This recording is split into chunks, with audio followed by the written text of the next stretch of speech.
Hello and welcome to episode 2 of what we're now calling Veteran Instincts, a tactical breakdown videocast from the 186th, where we are again going to go through a pre-recorded match, talk to one of the players involved and try and get them to teach us how to play X-Wing better.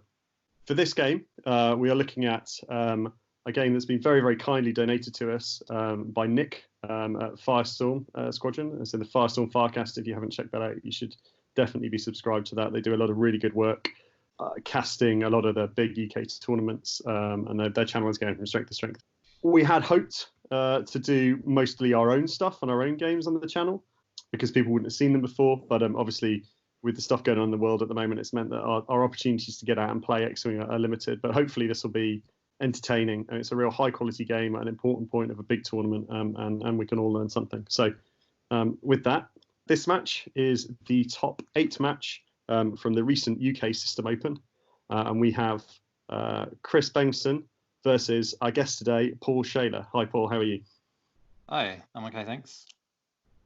And this was our sort of first choice of game to show you, because we know both Kris and Paul, so we knew we could get them on. Our first choice was Paul, because we thought he'd give us some more useful information. And if we couldn't get him, we'd get Kris to explain how he diced his way through it. What were you hoping for when you saw this matchup? What were you kind of thinking with the obstacles? So usually in all my games, what I'm aiming for is a corner, an open corner, basically, that I can keep all my X-Wings together and engage really on my terms. I really don't want to be splitting up and running through the gas clouds, especially against Jedi ships who love them. I think it was mentioned on the commentary as to why did I bring gas clouds. It was mainly for the droid swarm matchup, should it ever to occur, on the advice of your very own Ben Lee, actually. Sorry, we spoke a lot about that in the 186 with the gas clouds, and I think that's absolutely correct. So when gas clouds first came out, was sort of really kind of quite vehemently opposed to them. I kind of felt like they made the game a bit easier, and I thought, like, if you thought you were the better player, you should be making the game harder.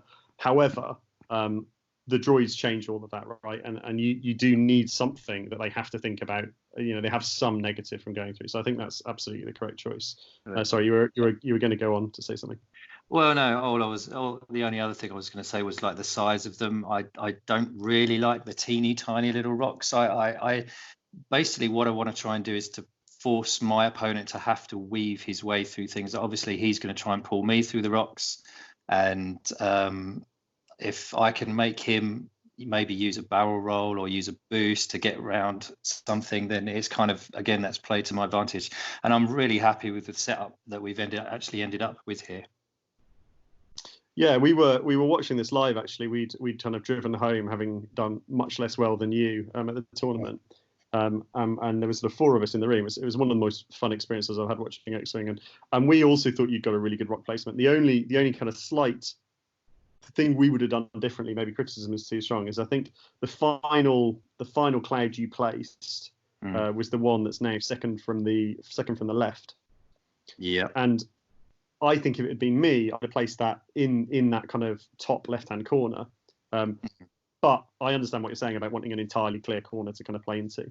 Yeah. With the setup, you've gone for that sort of top corner across from your open corner. What did you think about where Kris had set up? Sort of surprising? What you expected? Pretty much what I expected. it was never going to be right in front of me. I thought he might dangle someone as bait. We have an opening here with a 4 forward, it looks like, coming out. And so is this just trying to get immediately into the part of the board that is open? Yeah, pretty much.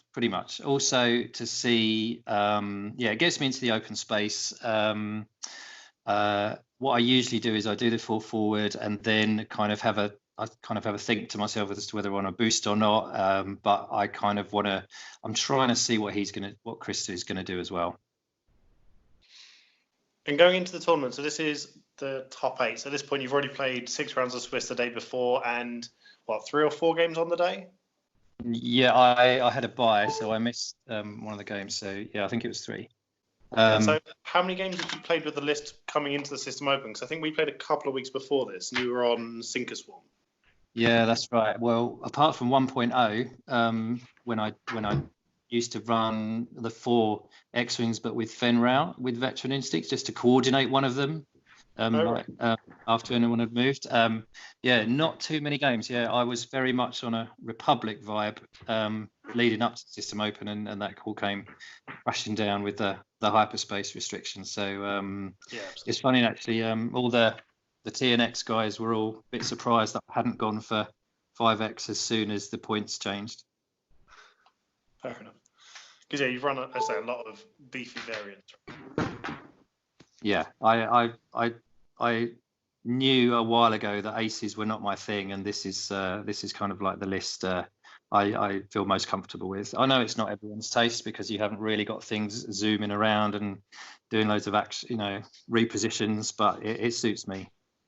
Yeah, no, and I think Paul and I are in the same. Phil and I are in the same boat. We run the same sort of things where we're much more likely to be running 5X than a Soontir list or something like that.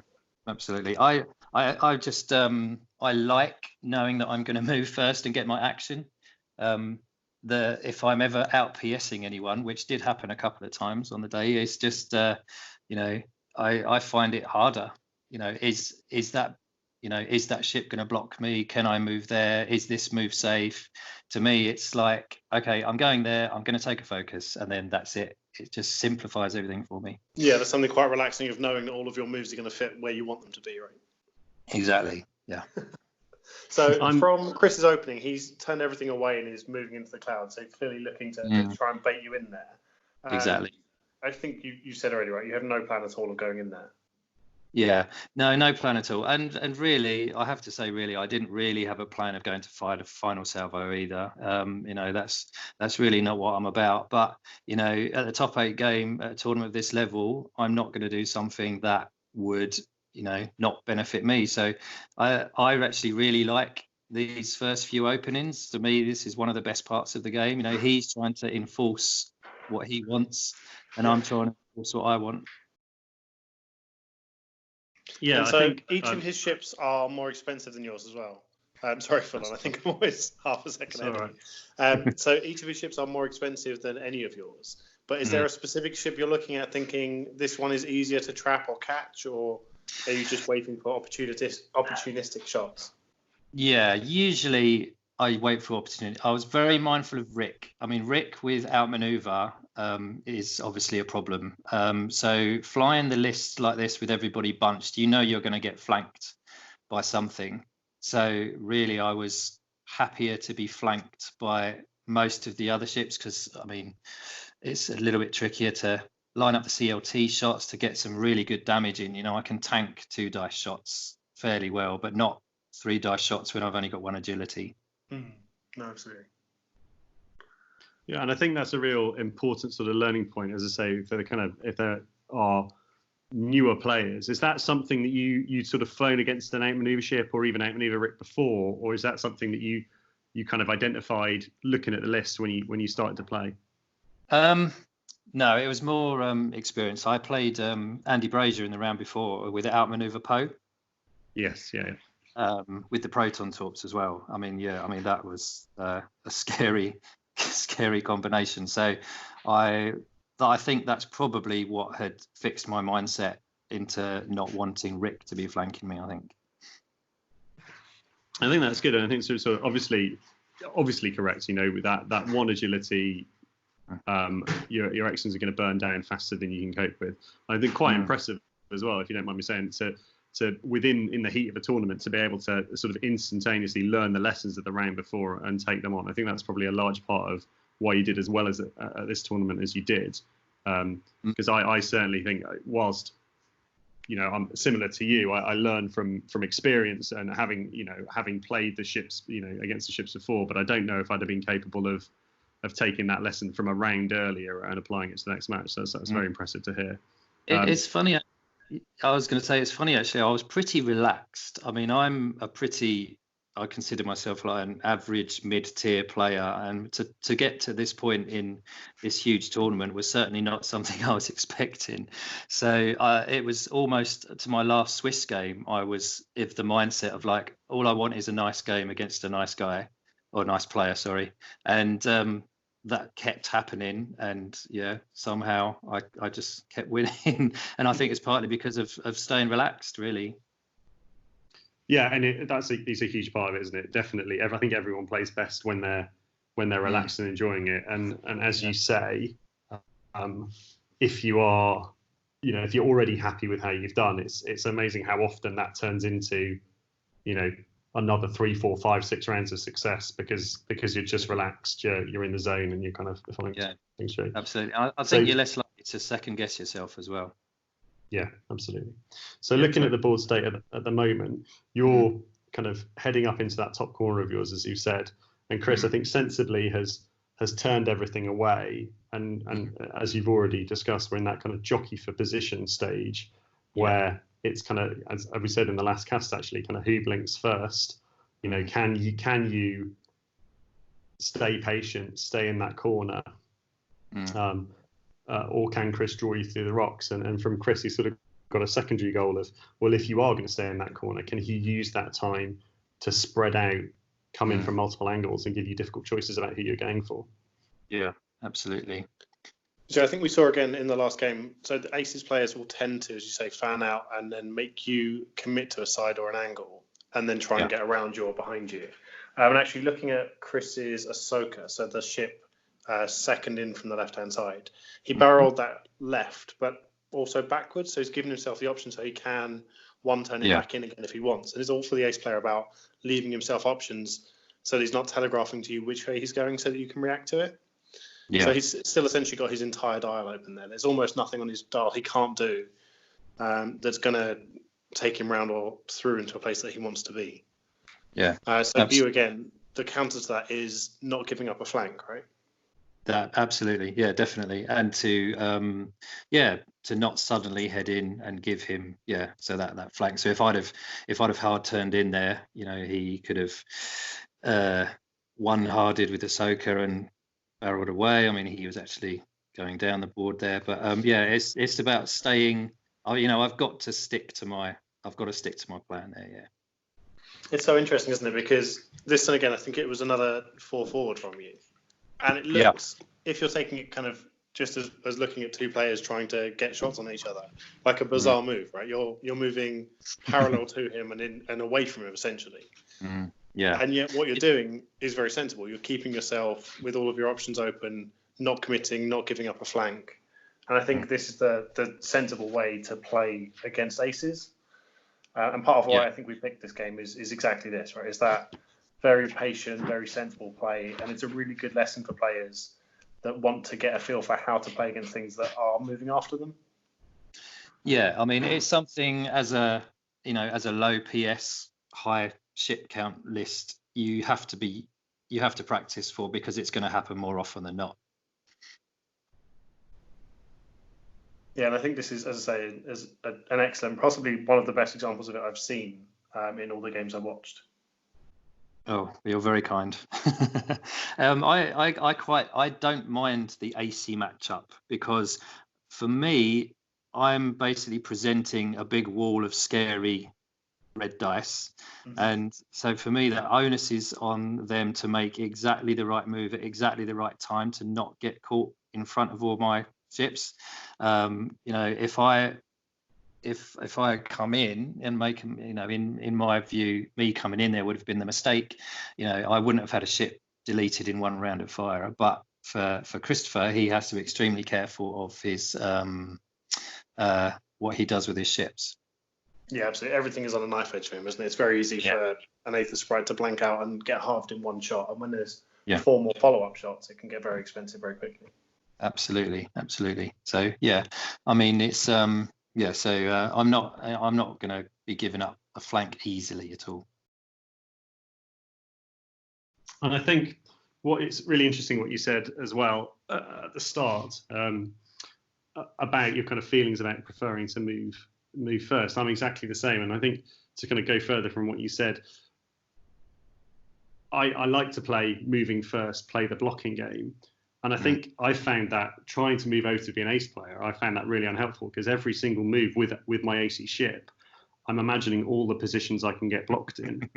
And I'm often finding myself turning out of the fight when actually the basic 2 forward would have been absolutely fine. I could have barreled that arc and it would have been okay. And I think once you get, it's a real skill to be good at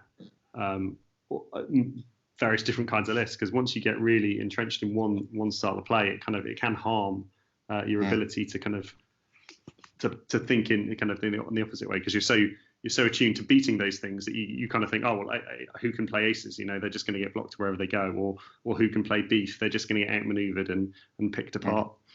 Yeah, oh, absolutely. It's a completely different skill set. And I think that's why I tend to stick to beefy style lists like this, because I just far more comfortable with it. So coming in here, Kris is kind of, I think, presumably fainting towards here. He's doing a nice job. He again is keeping his options open. His kind of backmost Jedi, the kind of right-handmost Jedi, can still hard turn and head straight up the board towards you. Ric can obviously dive in, but presumably won't be.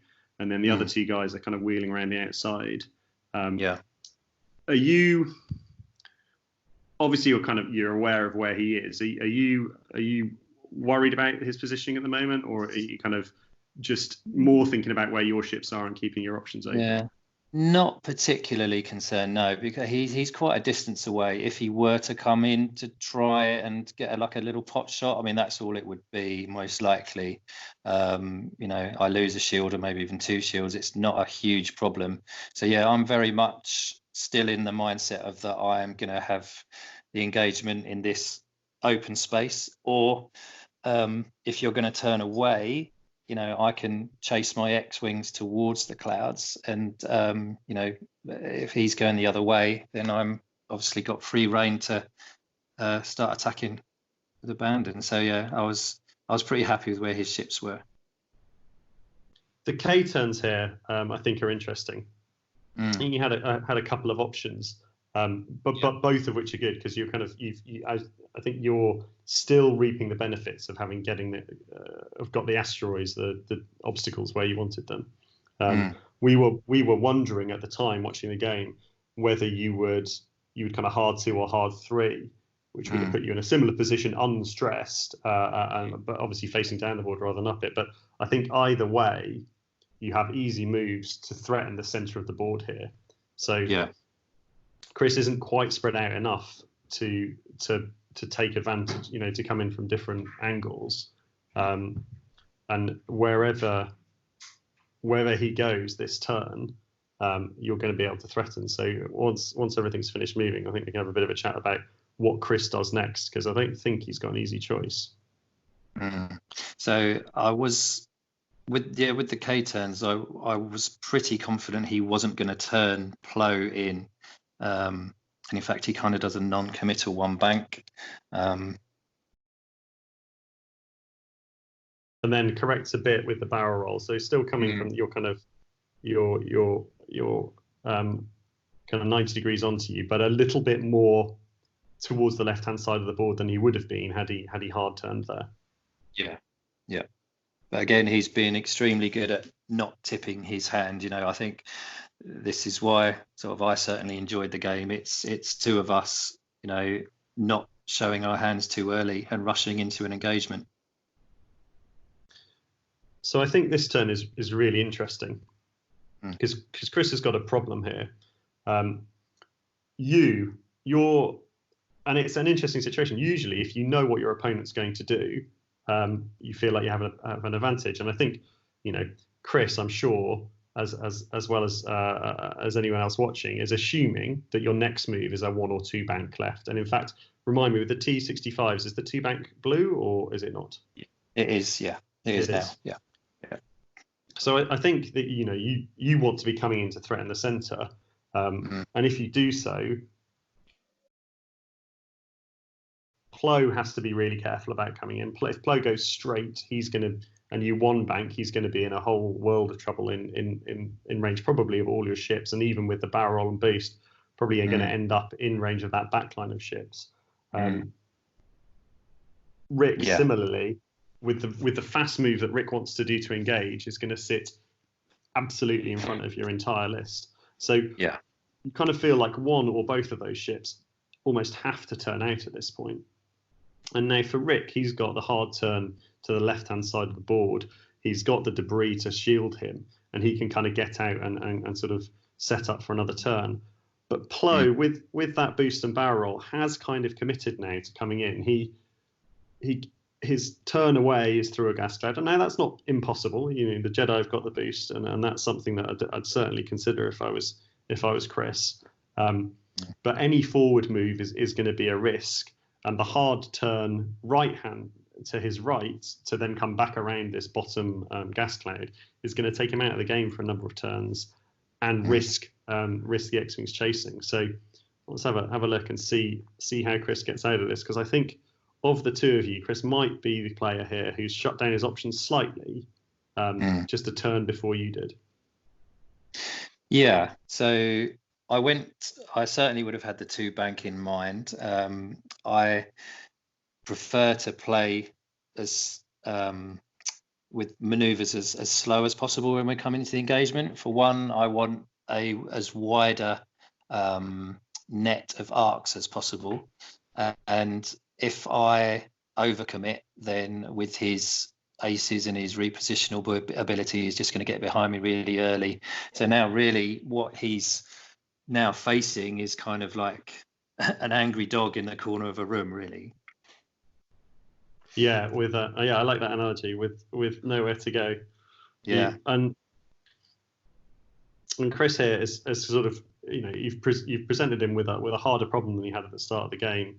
Is his plan now to kind of get things on the flank is starting to kind of fall apart slightly, and that's overstating it. And I'm not saying that Kris has played badly by any stretch of imagination, but I think he's just closed options down slightly. And again, with that one hard right, I was watching that he would 5 straight that top Jedi to come around the sort of uppermost gas cloud and genuinely come in from different angles. So I think versus a swarm or a mini swarm, what you want to do is make your opponent commit. You want to make them commit to one direction hard, so that even if they catch the ship you've dangled out there to make them do it. So even if you commit hard up board and you catch that Jedi in the corner, the rest of his list is behind. So you've traded, probably traded that Jedi, but you've traded it for a real good position with the rest of your ships harrying the list.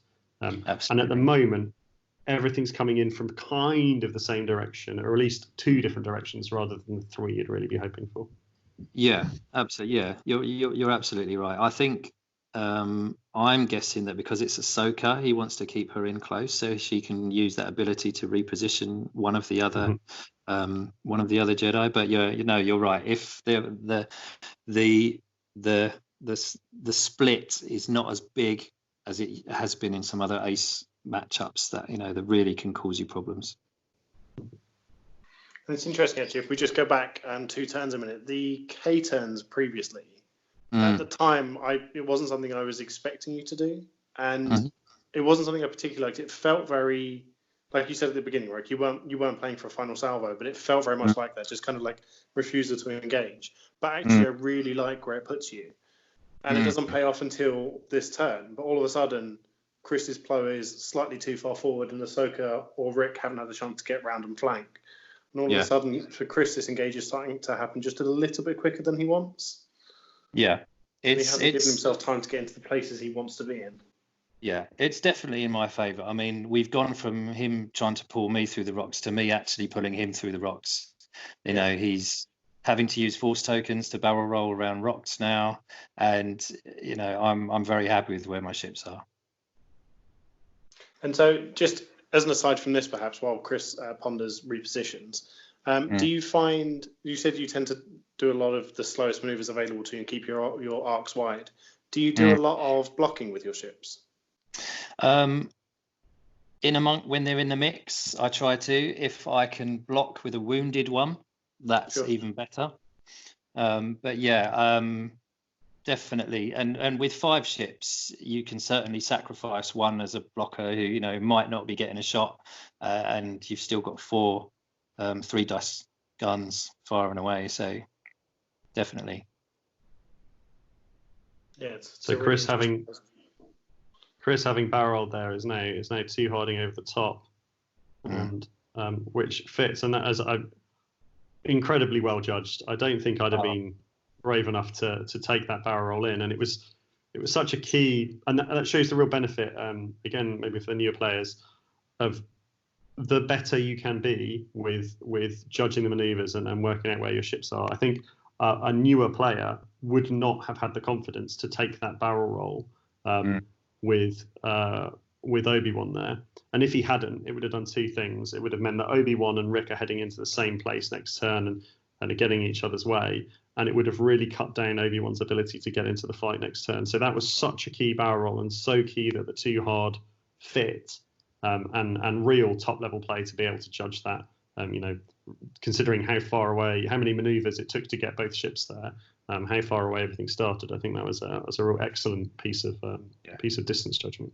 Yeah, I mean, it was absolutely fantastic. I mean, I don't have the opportunity to go to many tournaments, so it's quite rare that I come up against someone as good as these ships as Christopher, and what he was doing was just so it was definitely a step above. I mean, I knew of Christopher, but I hadn't ever met him and played against him, so it was such a pleasure to play against him, actually. So if we were sort of talking about Chris's goal maybe being coming in from three directions, he hasn't quite managed that, but he has, out of a bad situation, got himself an approach from, let's say, 2.5.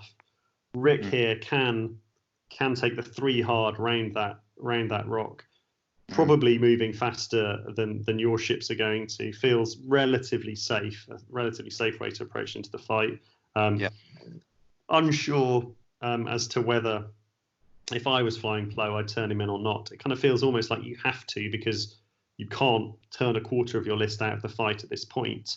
But if you were to really go hard for Plo, if you were to too hard left, for instance, that would put him in a real tricky situation.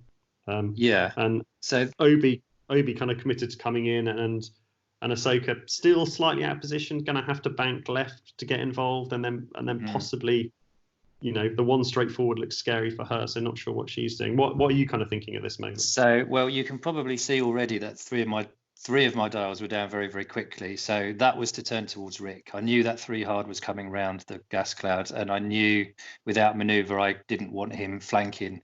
And this is probably one of my few kick myself moments in the match.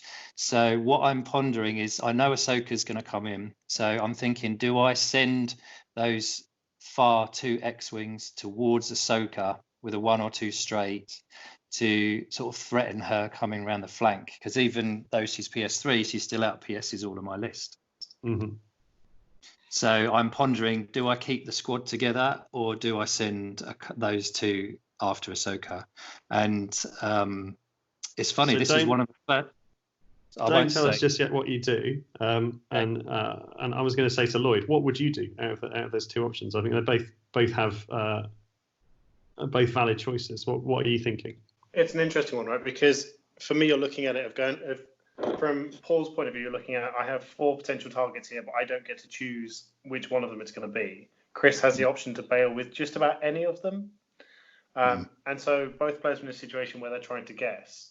And if they guess wrong, they're going to end up, Paul is going to end up with all of his arcs facing the wrong way. And if Chris guesses wrong, he's going to end up with a ship right in front of 15 red dice. So I think with the amount of health the X-Wings have, I would be inclined to keep them all together and play it sensibly. Because from this angle, with these 1 banks down, you're covering Plo's turn and you're covering Ric's turn and you're covering most of the things Obi-Wan can do, unless he wants to be spending a lot of time and effort bailing out, on which point you're probably still getting 1 or 2 shots. So I think this is the option where you still have your widest net and you have the most possible ships to get shots on. Yeah. Interesting. I think I would have sent at least those 2, if not everything, actually straight.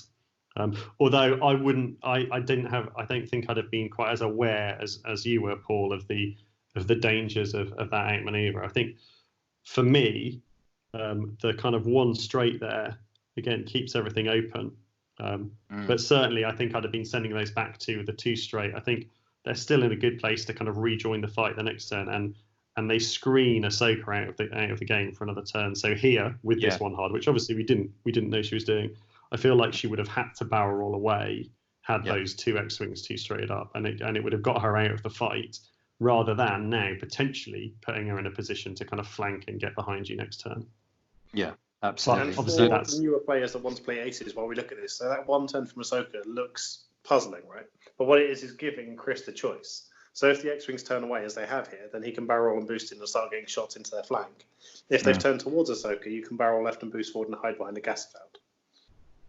So it's all about Kris as well, giving himself options. Yeah, and he's paying he's reaping the kind of dividends of that now with Ahsoka in a really nice position now. He's been much braver than I would have been with Plo and brought him in. I think I might have made the incorrect choice of kind of turning him away. And actually, Plo is not in a horrible position there. Probably looks like at the limits of range 3 with that furthest forward X-wing. Not a bad place to stop, although in quite a scary place for next turn in terms of getting out of the fight. I think what you're doing with the other 2 informs a lot of your decision making here. And he just decides to take the evade, which I always forget the Jedi have. Mm-hmm. Yeah.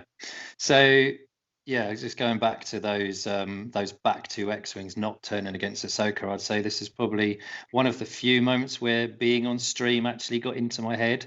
This was the first time I'd ever been on stream, and to do it in the top 8 of a system open is a fairly daunting prospect. But I was very happy playing my game until that moment, actually, when I suddenly heard or pictured stream chat going, "Oh, you've got to keep them together."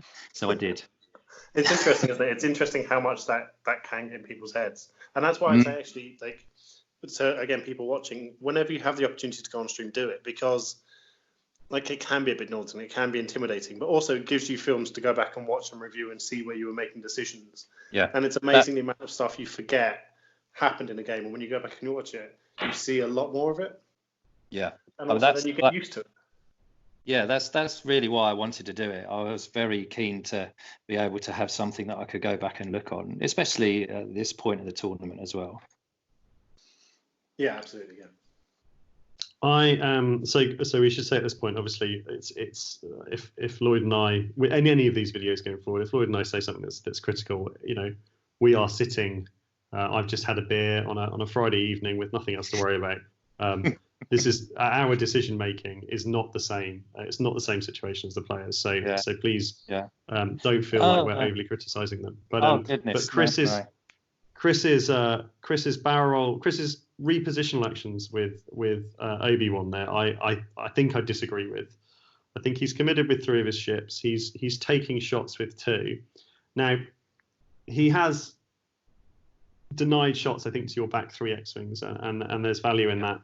But I wonder whether being more aggressive was the play there, and he could have boosted right and barrel rolled from the position he was in to get more shots on your X-wings. And although take some fire, I think probably only take it from 2 of the X-wings and just start making you divide your fire, putting damage into your list. And I wonder whether that was a little bit too defensive. Yeah, I suppose, but then again, it's that conundrum of the ace player facing the beef list. If you make the wrong decision, if he sent Obi-Wan in there, I could have deleted him. So what I'm just doing here, actually, for newer players, just quickly. So for every ship, when they're shooting or not shooting, I'm putting the dial onto the card, just so I don't miss anything. It was really helpful, especially being absolutely exhausted after many, many rounds of X-Wing. Yeah, just take away those opportunities for you to make an error, right? Definitely, absolutely, yeah. And I think I hope I don't frustrate Kris when I do it, but I'm pretty meticulous when I do it. Even of the ones who aren't shooting, I put the dial down. I just got to, you're so shattered by this point. There's mistakes are going to creep in. So just like you said, eliminate it. So Kris's dice, I think this kind of speaks to what a good player he was, because they were pretty awful on his reds and greens here. You say that, but I think that's the 3rd shot coming in. Coming in, and although second shot, and yeah, I mean, actually, to be fair, 3 dice into 4 with the evade and the mini focus there. That it's unlucky to take damage, but not unheard of, I think. And so, as a general point, I think we're all very quick to kind of bemoan bad dice in X-Wing, and Kris actually wasn't at this point. In the match, there was no negativity coming from Kris. No, he wasn't. He wasn't at all. Yeah. But as a more general point, and I think often when you look back and you do the numbers, you'll find out if you were unlucky and if you were below average, most of the time it's only slightly. And as we all know, that with averages, that you're going to be a bit above sometimes and a bit below. And I think probably that was a bit below to take a damage there, but not totally out of the question. And so. Yeah. You've come out of that. I think the bit that maybe was unlucky was that you don't appear to have taken any damage in return. And so Kris already on the back foot here, taking a damage, looking at Plo now. Difficult to know how to get Plo out of trouble this turn. Yeah. Sorry, Paul, go ahead. No, all I was going to say was he's kind of got his net now that I'm coming into. I took 1 shield off of Plo, and so I think once again this has gone back to that really good bit of will he, won't he sort of part of the game. So I could 1 forward or 1 bank up towards Plo and really threaten him, or K-turn the whole list and hope that they zoom past and go for Ahsoka and Obi-Wan. But once again, it's one of those. This is probably, I would say, one of the big critical moments in the game, actually. And the K-turns are a really interesting decision as well, isn't it? Because if you K-turn everything, well, certainly, I think this is probably a point where you need to do different things with each of them, because those front 2, who the dials have gone down very quickly, and that may be a tell as to what they're doing. The K-turn feels pretty safe for them. There's no way for Ric to realistically get shots on them. He feels like he's flying over the top or turning away or bumping into them. Plo here, with the tempting move from Plo here is the hard one left. And if you do K-turn everything, then you end up looking like a bit of a fool as Plo gets range 1 shots into the side of you, and you maybe get some long distance shots at Ahsoka if she decides to stay there. So I feel like from my point of view, if I'm you, I K-turn those front 2, as I think that puts them in a really nice position, and maybe 1 straightforward or 1 bank towards the right-hand board edge with the others to really go hard for Plo, because I can't see how he gets out of that situation. Of course, the downside of that is you ignore the rest of the list. I think from Kris's point of view, he's got a couple of ships. I think the decision making with Ahsoka and Obi-Wan is relatively straightforward. I think you need to assume that you, Paul, don't suddenly 2-turn everything, and you have to bring those sort of two Jedi in the middle of the board in again. But both Ric and Plo are in a tricky spot here. Yeah, absolutely. So I was very happy with what in fact I didn't really second guess myself at all.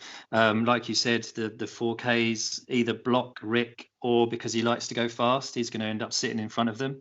This is me wondering whether to close my S4s, actually, by the way.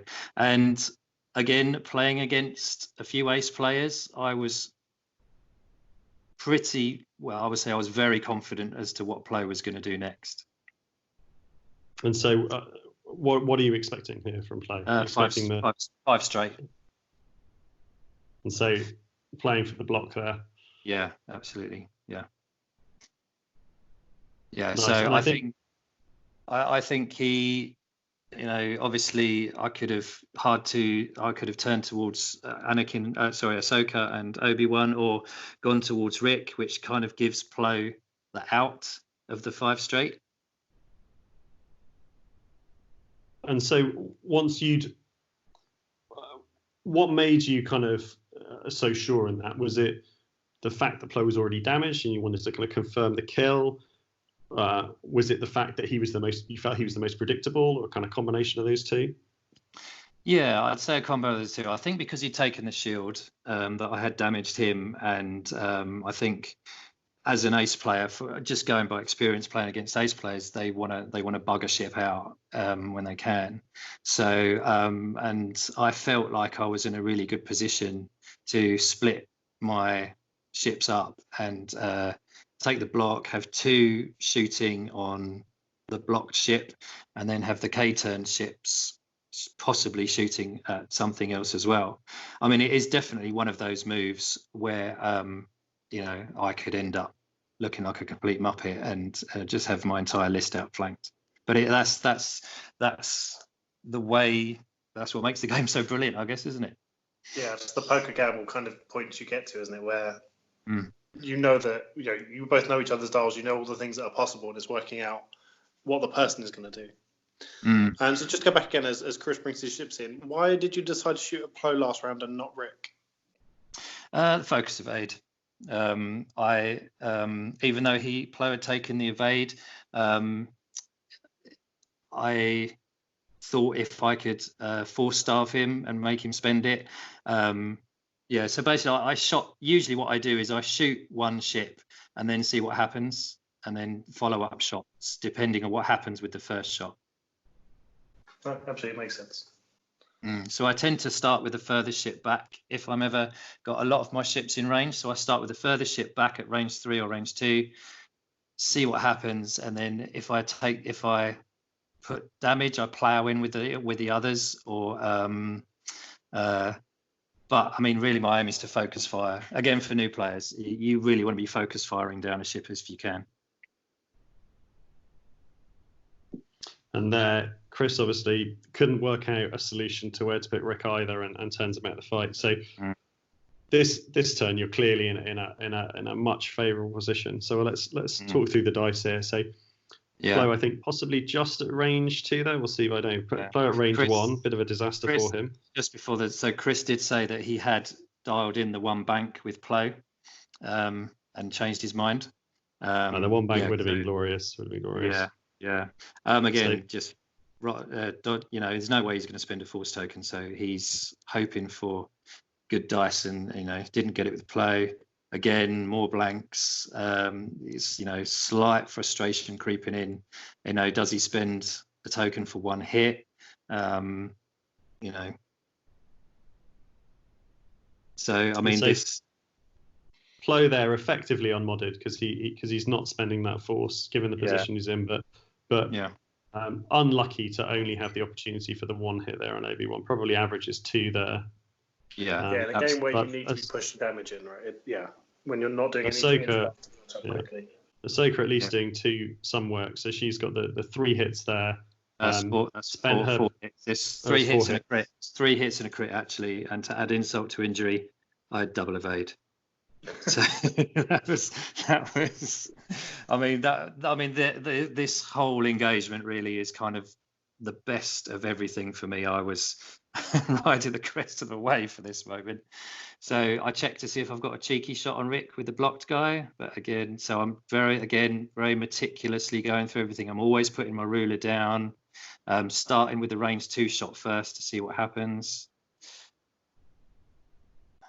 So that's 3 some paint there. Looks like 1 evade, 2 focuses potentially, and so the crit sneaks through. It's a damage sensor array, so tricky for the Jedi. Limits his ability to boost barrel all the way out of problems, and then the range 1 shot here. Like still having that force, so might be okay, but a good roll, 3 hits into at least 1 blank. Looks like trouble. And that is a dead Plo. With 2 enemies left to shoot. So getting the reward there for really nice play. As we said, we sort of 3-4 turns ago, we felt like Plo maybe had sort of committed slightly in advance of the rest of Kris's list, and 3 turns later, you see the problems it's caused him getting blocked and getting deleted. So 1 hit there, rolled evade from Ahsoka, and then the second range 3 shot coming in. Has the focus left, having recharged it using Obi-Wan's ability. I mean, these are just happy bonus shots for me, really. You know, I've taken a ship off the board and I've still got 2 guys firing, even though it's unmodded and lots of paint, but no focus token. So at this point, you've got to be relatively happy with the position. Ric out of the fight for at least another turn. Yeah. Plo dead, and all for the cost of 2 shields. And those K turns really, although those ships didn't do anything this turn, well, they did 2 things, right? The position they were in meant that Ric had to turn away, because had Ric come in that turn, yes, he'd have got another probably range 1 shot on our X-wing, but those 2 guys would have been range 1 behind him, having gone quicker with the 4K and putting him at in real trouble.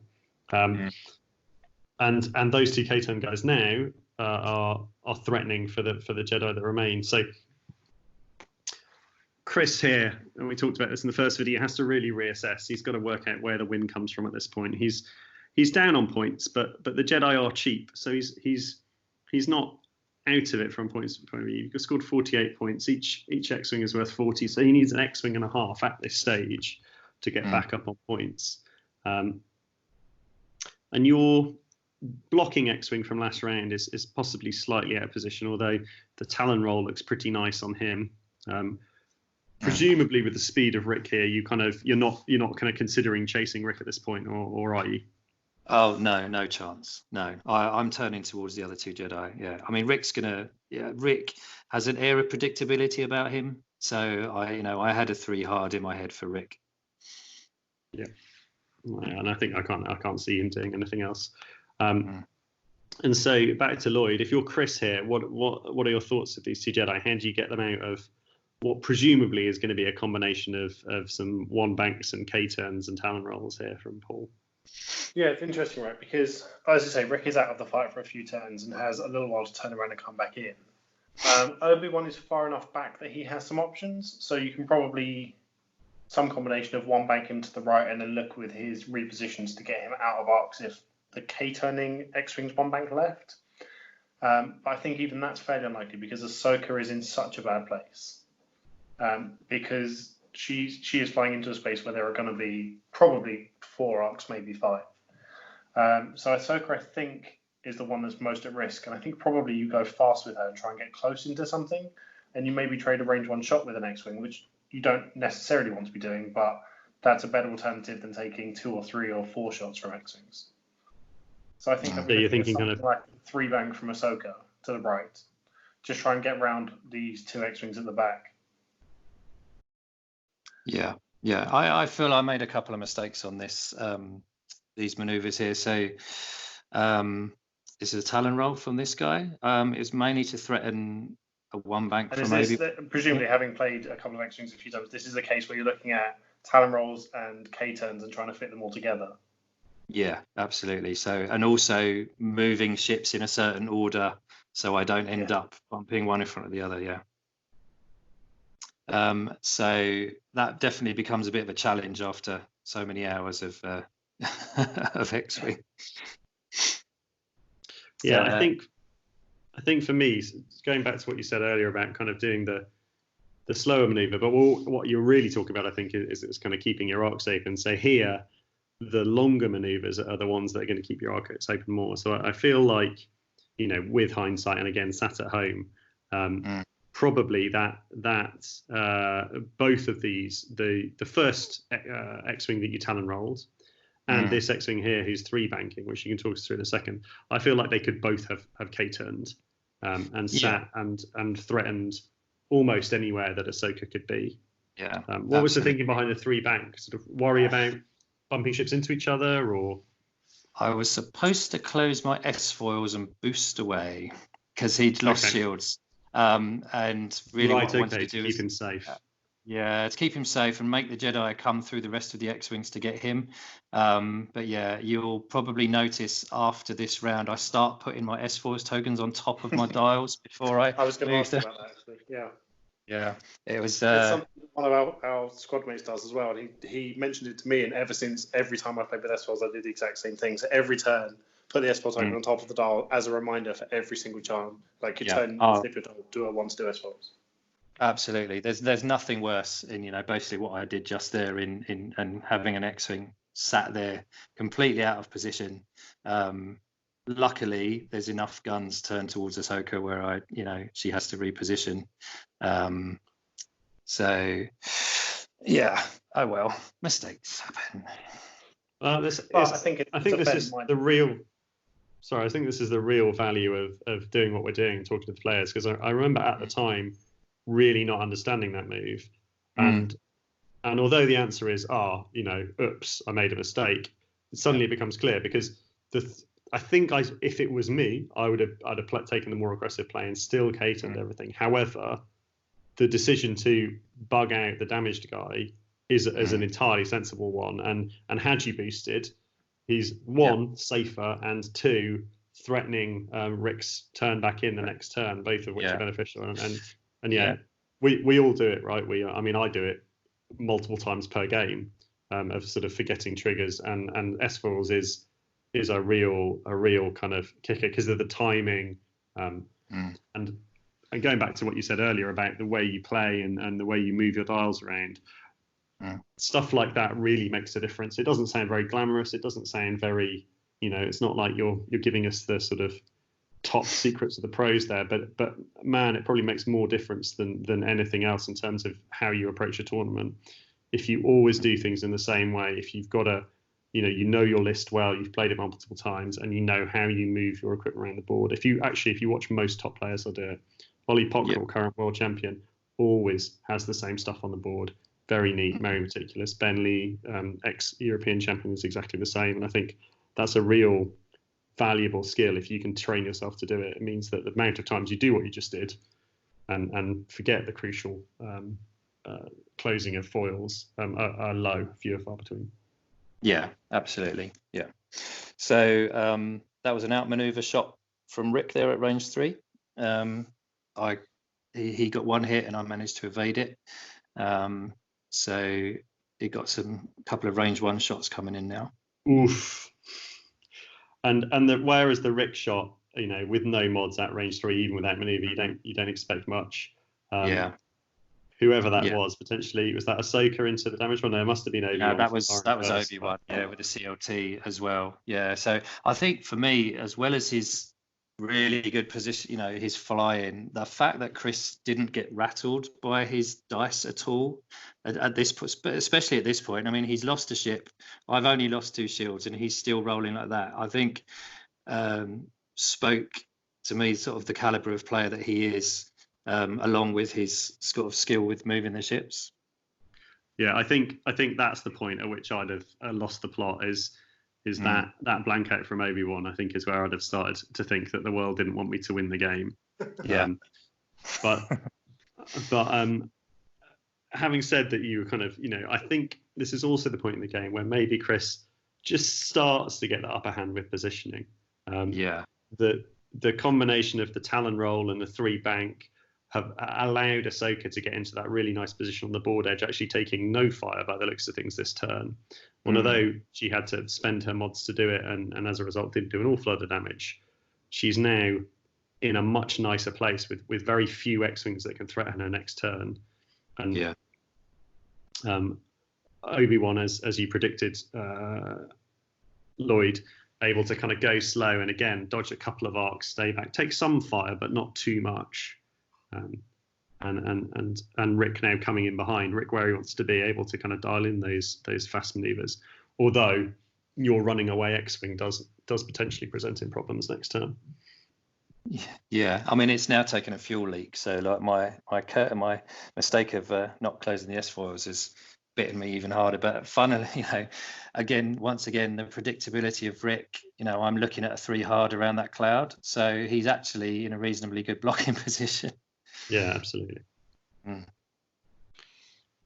And you managed to, and Kris, I think, getting out of that engagement unscathed. So there's half pointed an X-Wing, one more X-Wing dead or 2 more halved, and he's back up on points. And actually, one of the things, I don't know sort of how aware of the clock you were. It's been a very considered game, and I don't mean that as a criticism at all. Our first match, with Ben and Dom, they were kind of rattling through the turns and got through a number of them. Obviously, with higher ship counts on both sides of the table, and let's be honest, in the game meaning more, you've both been a bit more considered. I think it's been very fair. There've been turns where your dials have been down, you're waiting for Kris. There've been turns where Chris's dials are down, he's waiting for you. And I don't think for a second that either of you are doing anything other than considering your moves. But it has meant that this is not a game that's gonna go to total destruction of one side by the looks of things. This is going to be tight on points, and you're going to be down to who can sort of nick the odd half ship here and there. That's right. At this stage, are you kind of aware of that? Are you kind of taking into account the time left when you're planning moves? Yeah, I was definitely aware of the time. I was also aware of sort of, I think, that classic underestimating the power of CLT in the hands of a good player. Now, I've played against plenty of players with CLT Jedi, and they're usually just throwing 2 dice at you. But, when you've got that third dice that's already turned to a focus, they can suddenly, start to hit quite hard. So that was certainly in my head at this point. Yeah, it's easy to forget, isn't it? But like at range 1, they're more consistent. Assuming you have mods, they're more consistent than a Delta 7. And here go the tokens on top of the dials. Yes, absolutely. I should have done it around. Yeah, exactly. At least I'm learning from my mistakes. Yeah, absolutely. And here you're in a slightly tricky position because those two stressed guys are obviously heading towards Obi-Wan. May get shots on him if he goes slowly, but not a lot else. These guys, I presume, are K-turning, sort of keeping themselves in the fight. A good move and definitely good for the kind of next couple of turns, but very predictable for this turn. Not gonna change anybody in. I'm not K-turning them with them both actually. So close my S4s. What I know. Close my S4s here. Yeah, going for the block on Rick. I know that Ahsoka's going to be behind me, but at this point that ship's half pointed. So if he wants to chase down that ship with Ahsoka, that's okay. I'd rather not lose an X-wing. It's starting now with that boost to get a little bit out of position, and also it's stressed, so he's not going to be able to turn around. But I think sensible with the boost and getting yourself into a blocking position. I wonder whether you could have achieved similar with the 3 bank, but it's always tricky to see on stream, and then sort of left yourself unstressed. But I think the right thought process, right? You're protecting him, you're going for the block, which not only protects him, but it also reduces Rick's offensiveness versus the rest of the list. And with the boost, it means that if Ahsoka does want to chase you down, she's going to have to fly further and further out of the fight. And at the moment, the fewer shots that Kris manages to get into your list, the more likely you are to win.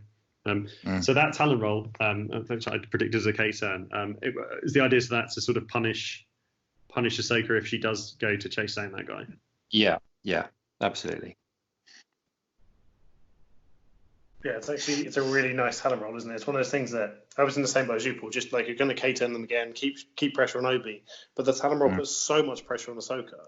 Yeah. And now she has to start thinking about, well, can I spend my mods offensively to kill this X-wing when I've got a range 1 or maybe a range 2 shot if she boosts here, coming in, and again like a blank out halves her, right?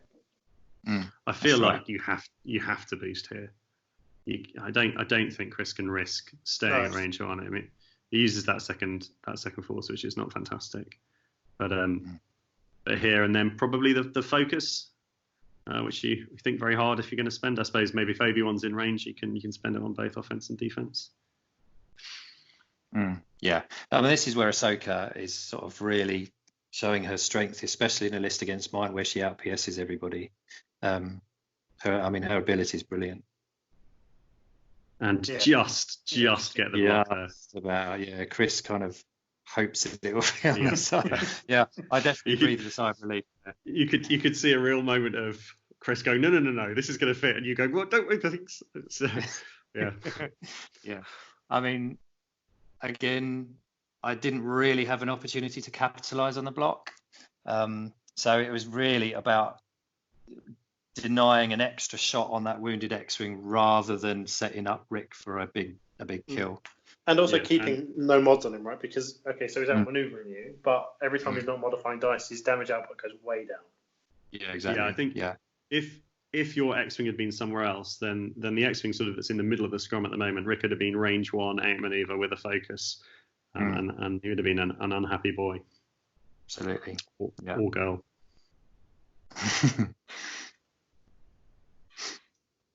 So actually, again, I really like this position you've got here in that, okay, so you have one bailing out and blocking, but you have multiple shots on Obi-Wan, you have a shot on Ahsoka, and you've not got much in the way of modified shots coming back. Like I say, assuming, again, Ahsoka isn't spending any mods on offense, which is risky if she does, right?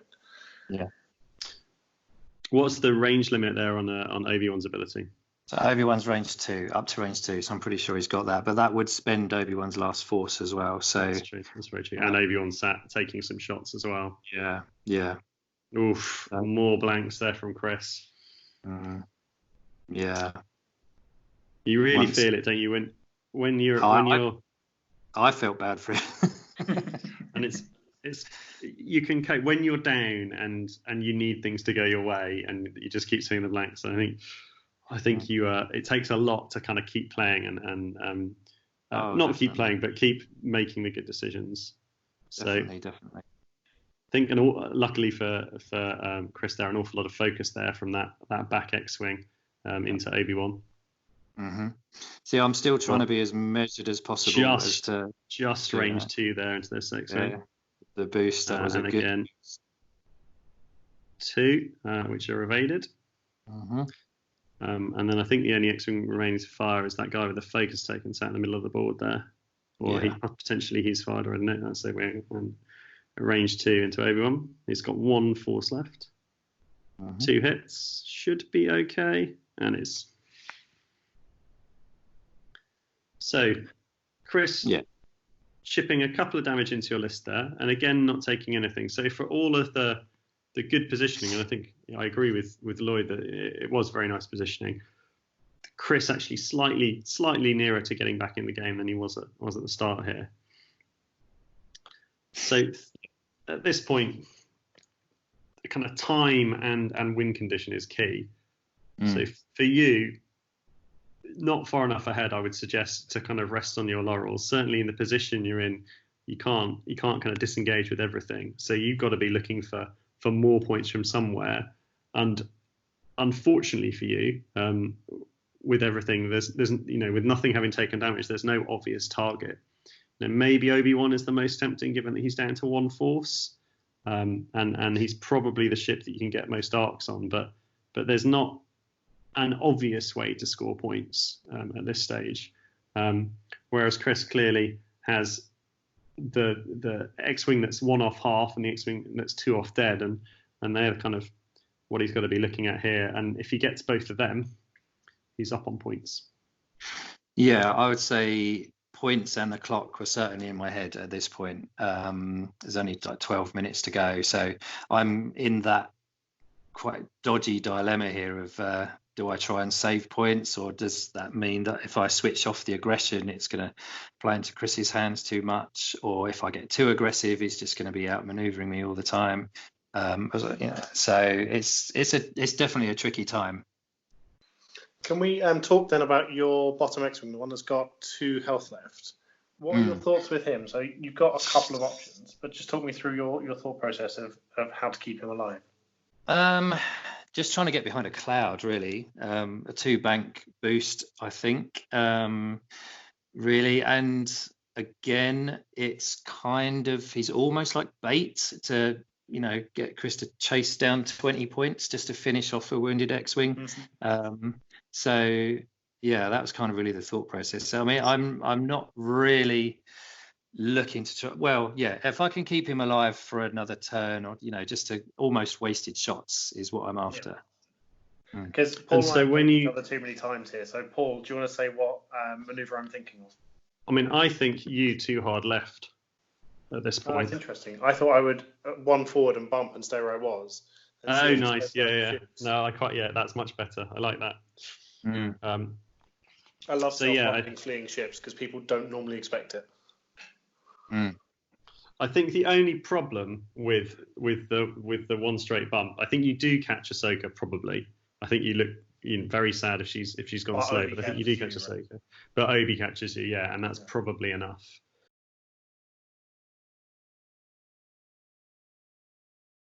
I think the too hard left is there's downside, right? If it gets called, then you look very foolish because you get no actions, you're still stressed. But I would hope with that you put the cloud in between you and Obi-Wan, and I think there's a good chance that Ahsoka overcommits and then can't get back to get shots on you. Yeah. And so that's what I'd be. I'm pretty sure that X-Wing's got stunned pilot as well, so that would have damaged. Oh, has it? Yeah. So that at that point then it becomes a real risk because it leaves you on 1 health, and maybe actually, to be fair, maybe that makes the decision. Yes. So stun pilot for the uninitiated means that if you take a damage if you don't do a straight maneuver. Oh, that's a loose stabilizer. That's loose. Oh, is it? So what's the stun? Oh, stun is if you clip a debris. Yeah, clip an obstacle. Okay. Yeah. Okay, fair enough. And so, in which case, my too hard plan is suboptimal. I will admit. Yeah.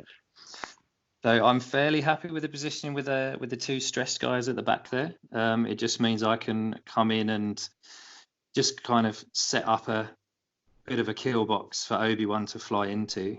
And again, I Talon roll this guy because just to keep him close, which I really like. Because he has a lock from the previous turn as well, doesn't he? Yeah, that's right. Yeah. And so this guy's interesting because he's your other damaged ship. Yeah. So I'm trying to block with him. So just going back to the target lock. So I was, you're never 100% sure, but very, very confident I was going to get a bump on Obi-Wan. So I took the target lock rather than the focus. Yeah, which again just means that this turn, when you have Talon roll or K-turn or turn around, however, you still have your mods, right? It makes a huge difference. Oh yeah. It's something that I probably learned quite late in the game, but it's definitely a good one. And why the barrel roll there with that? Where he started out, I kind of thought was quite a nice place for catching Rick if he went fast and Obi if he went slow.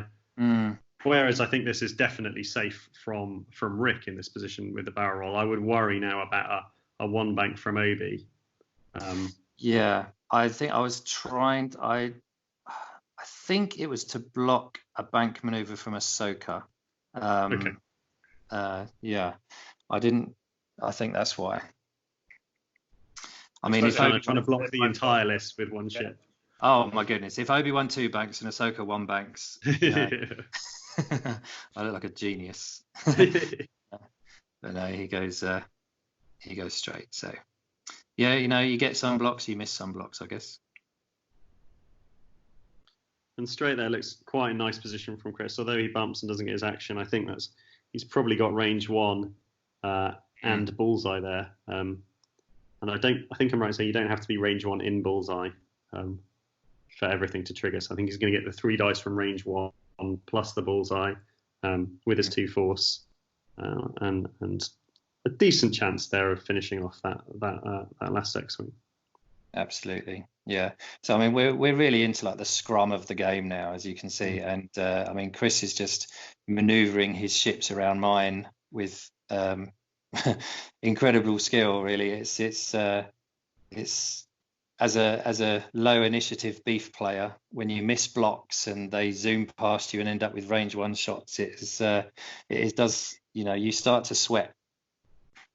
Yeah, and Kris needed big plays here, didn't he, to get back into the game? And so far, let's just see if that fits. It looks like it does. I mean, Kris could not have played this turn better, and I think a lot of that, this was a turn really where planning and looking at the options was only going to get you so far. This was a real turn of that kind of poker element of X-wing where you both just had to make decisions about where your opponent was going to go. There's no way you cover all of the positions Kris can get into, as we can see here with the result. But also for Kris, there were no safe moves. There was potential hazard at every turn. Obi can get blocked. and have 2 range 1 shots coming into him.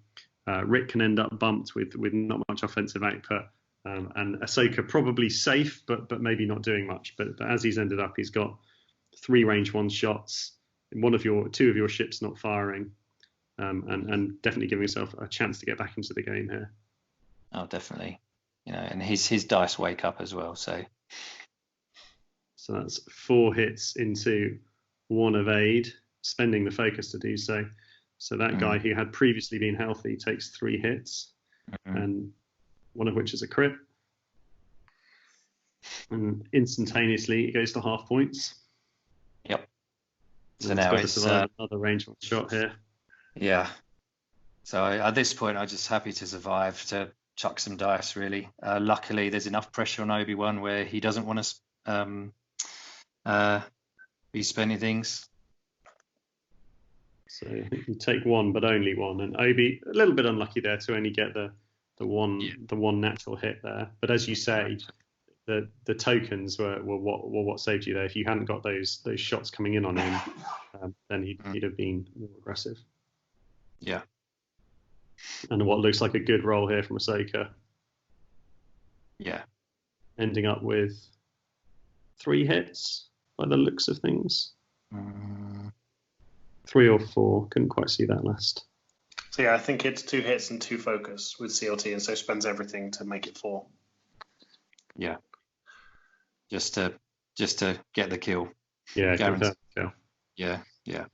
Again, for newer players, obviously he's spent everything there, but I mean, you don't want to leave a ship on 1 hull because it can come back and bite you. So Kris has done what he needs to do here, and so 3 minutes left. Probably 1 more turn if you get through these shots at a reasonable pace. Kris is up on points and it's looking good, but he's going to have to roll relatively well to stay there. That target lock into 2 hits. Yeah. Spends his last force to take nothing, so he's looking pretty good here. 1 more shot coming in, up on points, in a decent position, or 2 more shots coming in, should I say? Sorry. Got that range 1 from the unmodded still alive X-wing. That's right, yeah. And that was on the cards again. 2 hits. Yeah. And I think that's just 1 focus there. So Kris has got his focus, can't regen it, has to spend. Oh, maybe for 2 evades, to be fair. Still not taking damage, but now down to no tokens with a range 2 shot coming in. A range 1 shot coming in. Yeah, this is the range 1 where I have to spend the focus. So, and I roll pretty well there. And so that goes from Obi being full health to halved in 1. Yeah. And picking a loose stabilizer. Yeah. So that's where you must go straight or take a damage. And so that's a real sickener for Kris. Up in the game, all he would have had to do for this last turn is turn away and take no damage, and now 14 points behind. So needs to score more points, and crucially, needs to score more points with only 1 ship available that hasn't already taken damage. So that has already taken damage. So you've got your blue squadron there, sat in the one that's just taken the shot, the one that's sort of on the left hand side, the right hand side of the board, which is sat at 4 health. I think Dom a little bit slow to kill the 2 health X-wing, which is not dead yet, but on the stream, but obviously is not on the table. And so this is a good point to kind of really go in depth here. This is a real crucial turn. And if needs be, if we run out of time, we can even pause the video here, because I think this is a real kind of moment of kind of pure X-wing, if you like. So what's your plan here? You've obviously got a choice of you. Are you thinking you try and bail out with everything, you keep everything as safe as possible? Do you want shots in case you lose a ship and Kris gets back up on points? What's kind of your approach here? A bit of a combination of the 2, actually. I want to like you say, I'm very conscious of the points at this stage, and very conscious of Kris being able to pick up those 20 points that he needs to win the game, especially on the halved guy. So my big thought was to get him to safety, as well as putting enough pressure on Kris that he again had to make tough decisions. I miscalled, I would say, one of the maneuvers that's about to come up, and so I was very conscious of the points and very conscious of not wanting to try and just hang on, because I knew that I had to put pressure on things. And it was definitely, I mean, this is the big moment, isn't it? Yeah, so not an easy decision either way. So just going back to Obi-Wan. So Obi-Wan has 2 health and a loose stabilizer. Yeah. So what are your thoughts on this turn? Are you thinking he might turn it away, risk the damage just to avoid shots, or turn it back in to try and get points, or just go straight, face the board edge and be safe? Yeah, I was pretty confident he wasn't going to go straight. I mean, he's already halved, so I thought he was just going to too hard earn to the left, my left as I'm facing there, and boost out. So I was kind of forgetting about him. So really, I was trying to, just get the damage guy to safety and hang on to points here. So we've got quite a few dials here. I'm going to hit pause on the game here, and we can keep talking. So I think that was a really nice sort of discussion of Obi-Wan there. He's, as you say, the one extra damage is not necessarily important. Obviously, if he takes the damage and ends up getting shot, that's problematic. But I think I agree with you that the 2 hard left or the 2 bank left is sensible. I think between the 2, I prefer the 2 hard because it allows you to be aggressive if you feel you need to be based on where everything else has ended up. But with the boost barrel, he's got the double reposition. You think he can probably get out of danger and kind of preserve those points. So the sort of 1 damage at that point becomes inconsequential. Sorry, I earlier on misspoke. I got a bit confused about the board state. So you have 2 ships that potentially Kris could go for. You've got the guy at the rightmost of the board who's sat on 2 with a fuel leak. So that's the one with the crit token showing. Yeah. Yes. And you have another ship that has taken 2 shields. Yeah, is that correct? Yes, I believe it's the one that is currently facing towards me. Yeah, that makes sense. So the one closest to Ahsoka. Yeah, that's it. Yeah. Yes, it wasn't it? Because that's the one that you kind of flew. He was damaged the previous turn, and that's the guy you went for all the blocks with last turn. That's right. That's right.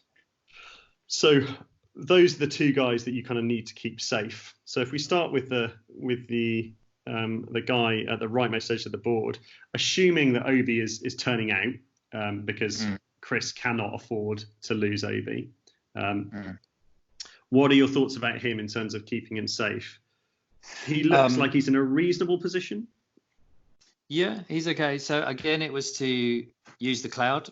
So I was going to aim to 3 bank down towards that cloud in the middle of the little line of 3 there, little line of 4, and focus boost behind it. I thought Ahsoka was going to 2 sloop out. Right. Yeah. To kind of give herself shots, and that Christopher was going to lean on Ric to try and get the winning shot, if you like. So that was my thoughts there. Seeing maybe a talon roll from Ric, or where do you see Ric going to get that possibly, shot? Yeah, possibly even a probably a talon roll, or some sort of even a slower move to come in on one of the wounded guys. Yeah. And your healthy guys, what's the plan for them? Just to spread arcs. I'm trying to think if I might go for the block for the 3 turn for Ric, mainly to just to threaten and to block, really. I would say Rick, to kind of get back in on either of your damage guys, needs to either Talon Roll or, as you say, the 3 hard and then potentially boost. So yeah, I think I'd have also been tempted to maybe put that stress guy into that space to block that up. Your other hurt X-wing, what's the plan with him in terms of keeping him safe? Yeah, well, that's a tricky one. I mean, the ideal move is the Talon Roll, because it threatens Rick and Obi-Wan, who I'm assuming are going to go to my left. But I was concerned about leaving him modless, so I actually second guess myself here, and I don't, spoiler alert, I don't do the Talon Roll, but I kind of wished I had. So I end up doing the 2 hard to, again, my left, which kind of covers the fast move from Rick. And also, I really wanted that focus token. I was kind of a bit of a mindset of not losing points here as well for this turn. And so to Lloyd, what do we think Kris does here? So if you're wanting to be really aggressive and knowing that he needs to score some points, so a sloop from Obi-Wan gives you options. It gives you shots on almost everything, but you're taking shots. It will leave you on 1 health. It will mean you're getting shots and probably taking shots from the back X-wing, and possibly the damaged one that we've just spoken about that may or may not be Talon rolling. So it's high risk, and if you lose Obi-Wan, half of him is 26 points. So then halving or killing an X-wing in return is not going to be enough. So you can't afford for Obi-Wan to take damage. So let's come back to him for a second. I think Ahsoka 1-turning right probably gives you the most chance to get decent shots on something. And again, you'll be doing that with information of where everything is. So you have a choice of looking at it, and I think you're probably taking 2 shots if you're unlucky. You might catch the most wounded one, the one with the crit token, as it's fleeing, if it is, as Paul was saying, 3-banking away. But I think the 1-turning gives you those options, right? If the X-wing without shields nearest Ahsoka has just fled and is 4-forwarding, the 1 turn you can then barrel left and still pursue it. If it's Talon rolled, you can turn inside the gas cloud and still get shots onto it. So I think Ahsoka is the easiest choice for me. I'd probably 1-turn it. With Ahsoka at the time, I was thinking that Paul was going to run that central X-wing, the one on 4 health, was going to run and go straight and go as quick as it could. So I was kind of imagining the 2-bank with Ahsoka to catch it on the other side of the gas cloud. Yeah. But you're right, the 1 hard gives him far more options and the ability to. 2-bank is only a play for 1 or 2 maneuvers, right? A K-turn on the 4 straight. Yeah, I mean, I was, again, one of my little kick myself moments, the X-wing that is the one without the die with the S-Force token next to him in front of the stress guy. Yeah, I had a 4 straight in my head for quite a long time, just to put huge pressure on Ahsoka. Yeah, that looks really nice. But then by the sounds of things, you talk yourself out of it. I did. But yeah, with splitting shots, right? Because then you've got 1 turning up to pressure Obi-Wan, 1 maybe covering Obi-Wan, maybe a little bit covering Rick, and 1 covering Ahsoka. The likelihood here that you get enough damage through to halve any of them is very slim at that point. Yeah. So yes, you're pressuring all of them, but you're unlikely to score points. And if you lose any points, that's game. Yeah. So I think the 4-forward is great, but only if everybody goes for it. I wonder if the 4 on its own is good enough, because it makes Ahsoka because Ahsoka not only needs to get into a good position, but needs to do damage. She's got 1 force, which means she's getting 2 actions. You kind of want one of those to have to be a reposition. So I think even on its own, the 4-forward, take the lock even maybe, and then you feel like Ahsoka has to either ride her luck to not get halved, or at least one of her 2 actions is going to be to reposition, and giving that blue squadron more of a chance of surviving, although it only needs to take the 1 damage to be halved. So are we ready to hit play and see what happens? So obviously taking your time here for everybody, and certainly for new players. Once time's been called, you have all the time in the world, and really there's no rush to end the game at all. And so this is the moment to check points. I mean, you should have been aware of the points beforehand, but certainly now, don't set any maneuvers. Check your points, work out exactly what's going on, and think through all of the stuff that we've just been discussing, because that's how you're going to give yourself the best possible chance of winning. And Paul, actually, one other thing that might be worth considering here as you're doing this. So when you're setting dials, you very clearly have a plan for one or two of them, and those two dials go down, and then you're working out the other ones. Do you worry at all or think about any information you're giving to your opponent by doing that? No, that never occurred to me. I suppose that's a possibility. Yeah, so if you go back to the turn way back now, when you K-turned in the top corner. Yeah. The turn afterwards, when you come out, you set the 3 dials for the ships at the front you're very confident to. And the ones that you deliberate about chasing after Ahsoka, you spend a long time thinking about. And I feel like you're telling Kris at that point, you're considering going after Ahsoka. Right. And so it allows him to play for it. Yeah. Yeah, no, good point. I think it might be one thing to do to almost like get in the habit of setting like 5 dials in your hand and then assigning them. And put them down. Yeah, no, good point, yeah. And I think that's something as well. Against a lot of players, it won't make a difference. I don't spend a lot of time looking at my opponent and trying to work out where they're going to go. I play a very kind of percentages game where I kind of go for the optimal maneuver, the thing that covers most. I don't really rely on knowing where the opponent's going or guessing where they're going. But there certainly are players who do, and a lot of the top level, particularly ace players, will look at that and will gain information from it. And I think maybe not that turn, but actually the turn for me was the turn after, when the front two X-Wings K-turned. Yeah. And they went down instantaneously. And so they might as well have been high defenders. Yeah, exactly right. They might as well have been face up. It was the obvious move, and the speed with which they went down at meant you were doing the obvious move. And all of a sudden, Kris has to worry about where 3 ships of yours are going rather than where 2. It was still the right move. It was, you shouldn't have done anything differently. But had you waited and set them all at the same time, then maybe Kris thinks, oh God, maybe they're one straighting. This is going to be a disaster. Yeah, just sometimes a little bit of theatre, right? Yeah. Yeah. I remember having a game against Tom Reed way back in first edition where we both castled back in the days when it was legal to do so. And we castled for 27 minutes, and every single turn, we both picked up our dials, sat there, looked at them all, thought about it, spanned them, put them down, checked them, and then flipped them all, nothing moved, and then we did it again. And we were both enjoying it. It was both a perfectly fair game. Like, it was, neither of us were playing it to a particular advantage, but we were waiting for the other one to blink first. And the whole time you're doing it, every single time, make it look like you're considering everything, looking at rocks, setting dials. And it was a really interesting game where nothing moved for almost half an hour. Oh, okay, if you say so. We enjoyed it. But I think little things like that do, and there's everyone will have a line. I remember very early on with Lloyd and I practicing, I think I picked up a very bad habit of picking up my next maneuver. The first maneuver I was going to do, I'd pick it up in advance. And after a few games, Lloyd pointed out that I was holding the 2 bank while he was still setting dials. And so for a couple of games after that, I made a point of setting a load of maneuvers, picking up a different maneuver, and waiting for him to assume that I was doing that. Now, I think for me, that is too gamey to do in a tournament, but it is an example of that those unconscious tells, and that was obviously a huge one and something that I very quickly stopped doing.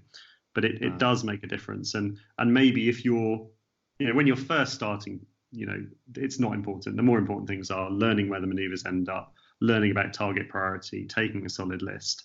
But if you're struggling to push yourself from that kind of mid-level, do okay every now and then, to really consistent top player, I think this is probably the things that they think about, and every aspect of their game kind of will be optimized when you look at those real repeat top level players, and that certainly isn't me that I'm talking about.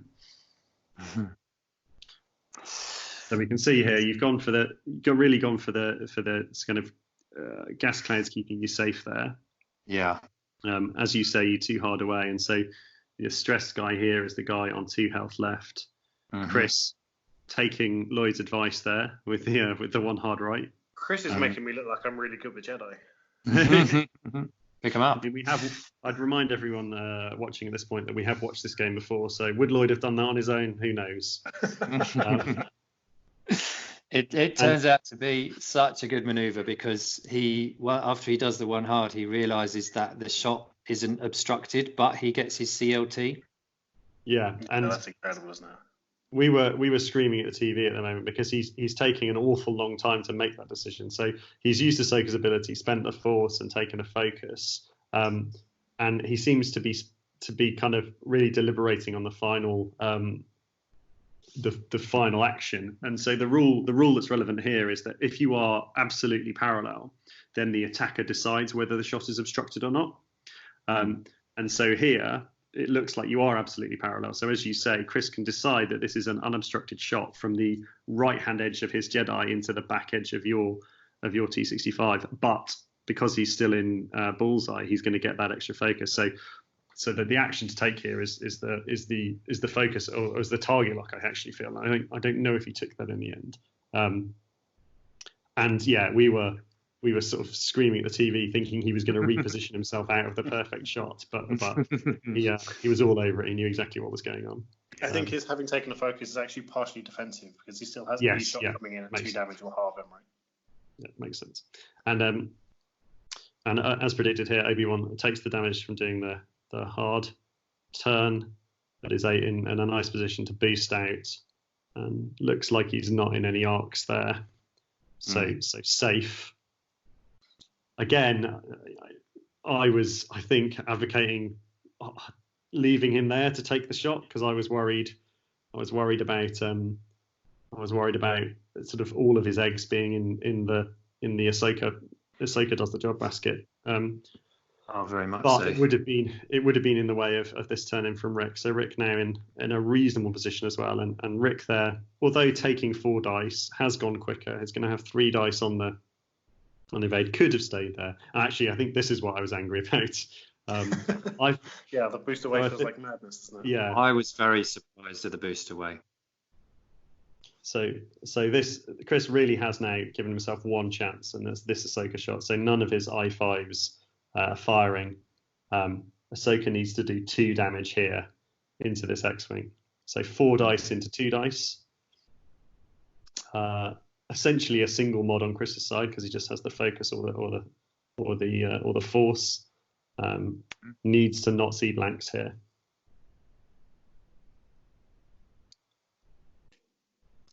Yeah. Ends up with 3.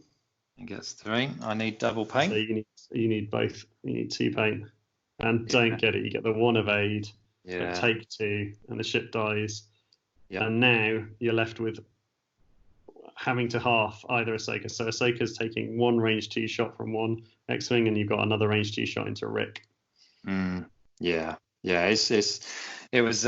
It was tough to roll that blank on there, especially hoping for the gas cloud obstruction that would have given me the double dodge. Yeah, you'd have had the 3 there with the gas cloud. It would have been almost impossible for him to kill you. So that's 2 hits there. Kris seeing paint, probably for the first time in decent defense rolls in the game. Yeah, if you're going to do it, get it out.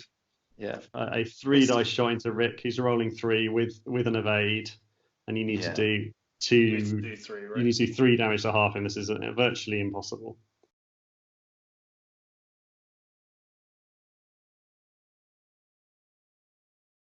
So Kris wins it on the final turn with that Ahsoka shot. But I think, and I said it at the beginning, I think we'll say it again here just as a reminder, I think that is just about how to perfectly fly beef against something like that.